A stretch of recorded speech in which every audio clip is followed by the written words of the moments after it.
Hello everyone. Here we will learn how to fill data with value above in Excel. So let's start this Maxell. And here you can see I have a simple cells data, but in this data I have some blank cell. So I want to fill this data with this above value.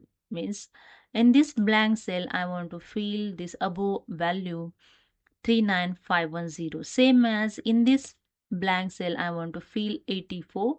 Same as for this 36, the above value here I want to fill in this blank cell. Okay. To simply select the one cell and press the Ctrl A, select the full data. Then use the shortcut key Ctrl G to open go to dialog box. Then click on the spatial option and here go to spatials dialog box is open, then click on the blanks and click on OK. Now here you can see in this data all blank cell is selected.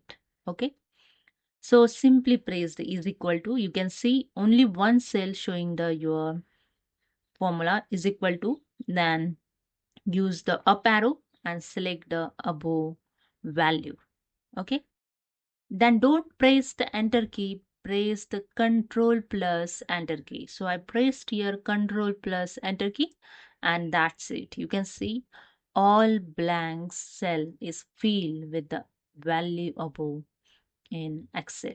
See here all blanks 84, the furniture, monitor 36779. So above value with fill this all blanks. So hope you understood. If you like, please subscribe. Thank you so much.